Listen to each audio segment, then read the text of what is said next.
Jon Snow's time as Lord Commander is quite interesting. In the show, not a ton happens. His brothers get mad at him for liking wildlings and letting them through the wall, so they end up stabbing him. In the books, the North is a very politically complex situation, and Jon Snow is forced to deal with all of it. His fatal flaw, as far as I can tell, is not communicating things to his subordinates. He has this rich inner life that we see as viewers of his perspective, full of so many thoughts that enlighten the reader as to his decisions, but he shares none of that with any of his brothers of the Night's Watch. This leads to a number of disastrous consequences for him personally and for the organization writ large. This is quite the contrast from the HBO show. As far as I can tell, HBO John has no flaws whatsoever, and only ends up getting stabbed to death because of the racism of his brothers in arms. While that is a factor in the book, there is a lot more going on, as I said. Today, I'm going to go back through his chapters and examine where he went wrong and what he could potentially learn from his tenure as Lord Commander should he return from the grave in the Winds of Winter. To do this, I'll be ranking each chapter in which he appears, not by how good I think each chapter is, but how well Jon performs as a leader in each of them. I'll start from the chapter that I think acts as the best display of his skills and work my way to the worst. Before I begin ranking, I want to hear from you. What do you think of Jon Snow's time as Lord Commander? Could you have done better? Do you think he was just in the wrong place at the wrong time and he did his best? I'd love to hear your opinions and comments below. While you're down there, be sure to leave a like and subscribe as it really helps me and the video. Thank you again. Let's rank. I think Jon's best outing as a leader is in his second chapter in A Dance with Dragons. First and foremost, this chapter is a banger and I will hear no different. Secondly, Jon is firing on all cylinders in this one. He commits to the Watch's impartiality by sending a letter to Tommen, which is massive. Stannis is at the wall at this point, and Tommen's regime is the one that killed his father and brothers, but he is truly putting the interest of his Night's Watch brothers over his own. We learned in A Feast for Crows that this paper shield ends up being ineffective as Cersei sends people to try to assassinate Jon, but it is still a critical, crucial move that ultimately costs him and the Watch nothing.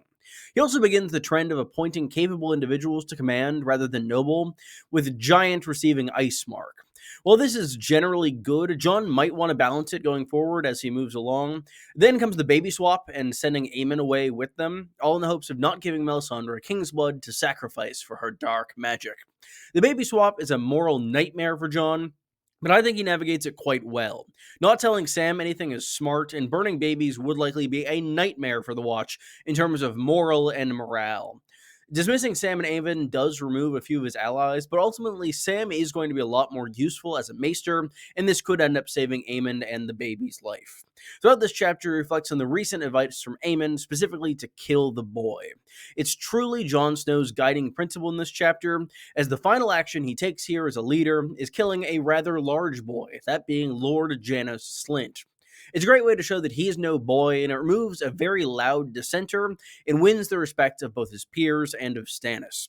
It's all around an excellent snowing for Lord Show, or showing for Lord Snow, and it's one of my favorite chapters in the book.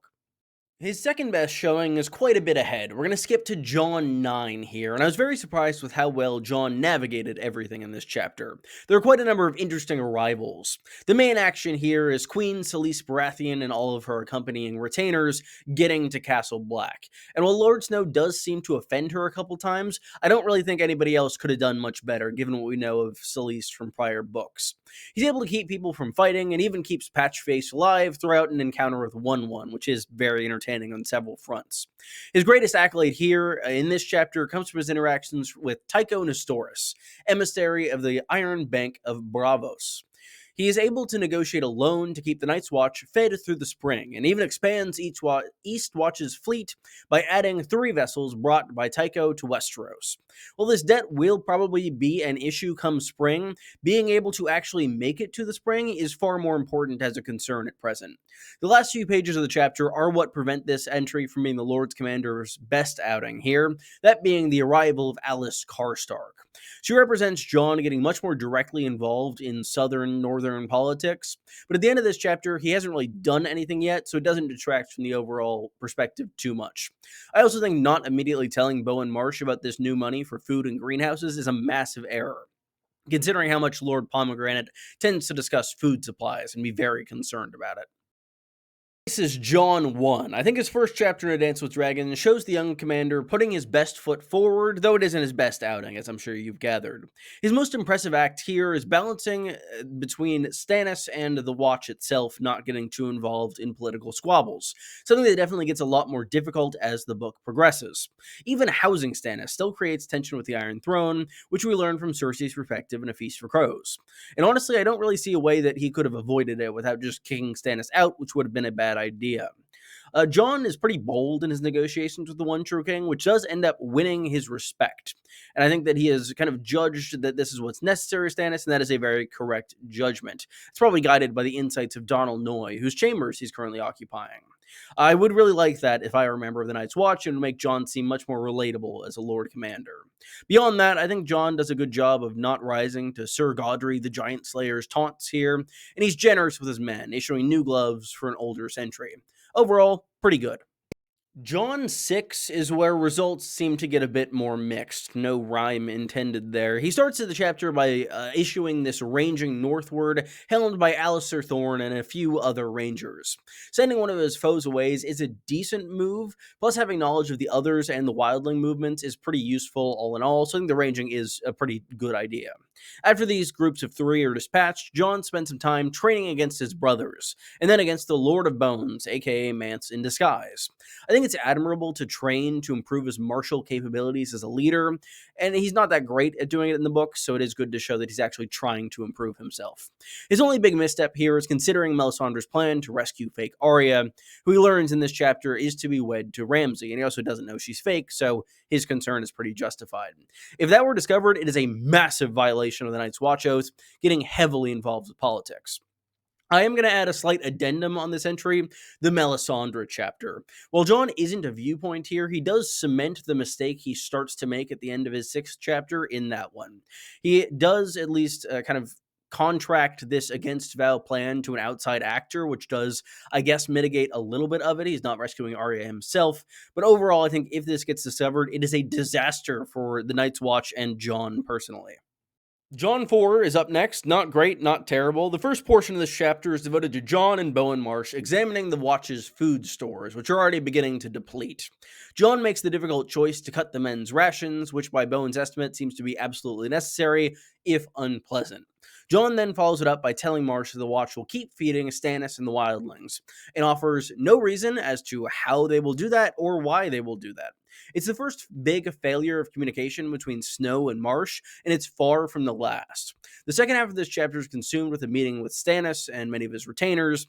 I do think Jon conducts himself well here, and he does provide Stannis the insight and advice that proves to be invaluable in his northern campaign later in this book. While this isn't bad on its face, it can lead to further perception of the Watch, thinking that Lord Snow is further getting involved in Stannis' campaign and the politics that come along with it. The cracks are starting to show a little bit here. 6th on the list is Jon 12. This is a fantastic chapter, honestly another one of my favorites in A Dance with Dragons, and it's mostly devoted to Jon and Tormund watching the wildlings as they're finally allowed through the wall. It's fairly high on my list for one simple reason, or at least near the middle-ish of the list, and that is that Jon really doesn't do much as a leader in this chapter. It's mostly him following through on his deal with Tormund from the previous chapter, putting into motion plans that have been laid throughout his story in this book. Because of that, there really aren't that many mistakes to speak of.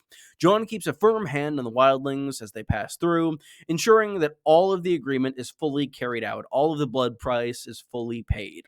What's more, all of the Night's Watchmen he interacts with here seem to support him and what he's doing, which is a nice change from pace from the rest of the novel.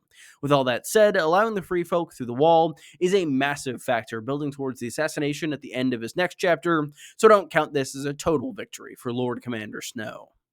At exactly the halfway point of this list, we have Jon 5. It's a shorter chapter where Jon spends his time giving food to some wildlings. This is where his real snippiness with Bowen really begins to take shape on a number of different issues, from his lodging as Lord Commander to not sealing the gate, which is kind of inverted from the show, because in the show, Jon wants to seal the gate, but Alistair doesn't. In the book, Bowen wants to seal the gate, but Jon wasn't. Stannis is departed by this point, and Jon acknowledges that the vibes are generally off. He does a good job using the wildlings to shore up the Watch's numbers, but Bowen Marsh makes a rare, excellent point here. These free folk will be a great help against the others, but at this point in the story, Tormund Giantsbane is somewhere unknown north of the wall amassing forces. Against his army, if they were to march on the wall, these wildlings would likely turn on the Watch themselves. Plus, as Bowen always points out, they're more mouths to feed. Jon ignores all of these points and offers some sassy retorts, but really doesn't address the root issue of his reasoning very well at all. Jon 3 is up next, and my main thought here is pretty simple. There's a lack of agency for Jon in this chapter. The driving action herein revolves around the execution by burning of Mance Rayder. We later learn that this was a ruse by Melisandre and probably Stannis, and Rattleshirt was burned in the place of the king beyond the wall. The issue here being that Mance was a massive enemy to the Watch, and Jon not being able to decide his fate might decrease his perception in the eyes of those around him. Jon orders his men to execute Mance by arrow, which further angers Stannis and is a bit of dishonor, so he really makes both sides unhappy in this moment. This is also the beginning of a rift between Jon and the more wildling-hating members of the Watch, as Bowen Marsh and Alistair Thorne both remark on the free folk being settled in the gift by Stannis' decree. I will say he actually does a good job of explaining his perspective to Bowen Marsh here, which is a notable departure from the rest of this book. Two bad habits of Jon also begin here, that being his consumption of mulled wine and his separation from his friends, with sending them off to man other castles on the wall. Both of these elements have a hand in his eventual undoing, and they get their start in Jon's 3rd chapter. 9 is Jon 11. That wasn't intentional. This is an interesting one. I think some of Jon's highest hurdles reside here, and he does clear a fair few of them. He begins by negotiating with Tormund, setting terms to allow the free folk past the wall. It's not just a blank check like in the show. Rather, the wildlings will be manning the abandoned castles thereon, and the Watch will take on 100 hostages to enlist from wildling commanders, and the rest will be Jon by lot. This results in Jon receiving a 5,000-year jail sentence for war crimes, but I digress. Honestly, I think he does a pretty good job of explaining himself here and negotiating, which is unique from most of the rest of the book. The only opposition he doesn't completely pacify is Bowen Marsh, and I realistically think that really wouldn't ever happen. Bowen was injured by wildlings and is unlikely to break better with them regardless of the circumstance.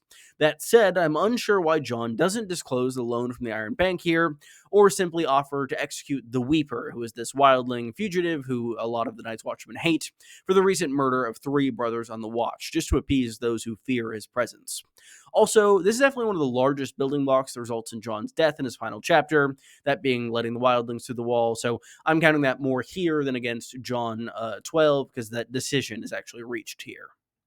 Jon 7 is up next, and this chapter seems like a pretty useless gamble to me, though I'm perfectly willing to admit my bias here. This is my least favorite Jon chapter in A Dance with Dragons, and I don't 100% see the point of it. The Lord Commander leads a group of recruits north of the wall to say their vows before a heart tree, just as he did what feels like a lifetime ago himself. It's a pretty neat scene, but ultimately it really doesn't have much of a point. There are a ton of dangers beyond the wall at this point, and bringing a group of inexperienced newbies directly into the lion or wolf's den really isn't a good call. Jon also continues his dealings with Melisandre here, and receives an update from Stannis in this chapter, further cementing him, at least in his brother's eyes, as a loyalist to this potentially doomed cause. Not a great showing for Lord Snow whatsoever, in my opinion. Jon 10 is the subsequent, and I'm trying to find other ways to say next because I don't want to repeat myself. Despite the happier tone in this chapter than much of the rest of Dance, I count pretty much everything that happens in this chapter as one massive political mistake for Jon. Jon marries Alice Karstark to Sigrun, the new Magnor of Thenn. Not only does this mean he's breaking his vows to get involved in the politics of the Seven Kingdoms, but he's also marrying a noble lady to someone perceived by the North as this kind of wildling raider, despite the fact that the Thenns are very advanced. This is the kind of thing that really gets spun into a spooky story about the evil Lord Commander of the Night's Watch if it goes into the wrong hands, and Jon really doesn't end up thinking about that. He also ends up imprisoning Cregan Stark and his retainers in the ice cells, which means that he's getting even further into politics, and it could create issues if Jon's body is later stored in the ice cells later on early in Winds. This chapter ends with Tormund's arrival, which means that one of Jon's gambits did end up paying off, but overall it's a rough one for the Lord Commander in his 10th outing. Jon 8 really surprised me. I'm utterly shocked as to how much of an utter train wreck this chapter is for the Lord Commander as a leader. He's been building kindling for the entire book up until this point, but he just doused it with kerosene. He starts out by sending Val away to treat with Tormund, who's been MIA throughout this entire book so far. It's not a terrible move logistically, as he's very much been a variable that's unknown, but sending a wildling away to treat with a wildling while he himself is viewed as half a wildling is a PR nightmare for the Watch. This leads into his meeting with First Builder Yarwick, Septon Celador, and Bowen Marsh, which somehow goes even worse. His decisions are sound, but he gives these men nothing. A key part of being a leader is balancing the interests of all of those you lead. Jon thinks about many interests, but his lack of focus on public opinion is a nightmare. He offers the builders a giant, which terrifies them. He appoints Leathers, a wildling, as a master of arms, and he appoints Satin as his steward. All of these are good moves on paper, but he meets resistance from his constituents on all three of them. I think a wise leader would compromise on at least one of these issues, especially given that Val being sent as a diplomat is a massive scandal that precedes this meeting. Jon is showing his subordinates that there's no interest that matters to him but his own. While he is in the right on each individual point here, he does kind of need to chart a middle course a bit more if he does want to stay alive. Maybe keep Iron Emmett, the previous Master at Arms, around and send Leathers to the castle that's under repair where Emmett is being dispatched. Something as simple as that could go a long way to make him seem receptive to his brothers. He also wants to keep corpses in the basement in the hopes that they turn into zombies, which does sound a little insane if it is a pretty cool idea. Jon is also pretty much solely focused on the threat of the White Walkers here, which is undoubtedly the strongest foe that the Watch currently faces, but it is far from the only issue at play right now. His dismissal of the three of his closest counselors in a very rude manner does go to further alienate them. Unsurprisingly, Jon's worst chapter as a leader in A Dance with Dragons is his last. This should not come as a surprise. Unlike in the show, where he gets stabbed purely due to the racism of his brothers after letting the free folk through the wall, Book Jon actually makes a massive error and gets killed as pretty much a direct result of that, rather than the Wildling Refuge. Jon receives the now famous Pink Letter, which details a number of demands from Ramsay Bolton, aka Wyman Manderley, aka Theon Greyjoy.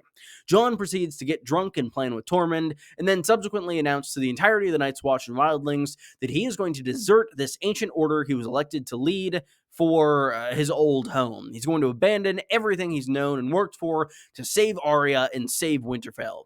It's a great moment for the reader as we're super excited to see all of that happen, but we need to think about things from the perspective of the Night's Watch. Your Lord Commander, who was elected in a landslide after a weird incident with a raven and an election kettle, starts focusing a lot on southern politics, actively aiding a claimant to the Iron Throne who is suddenly living over you.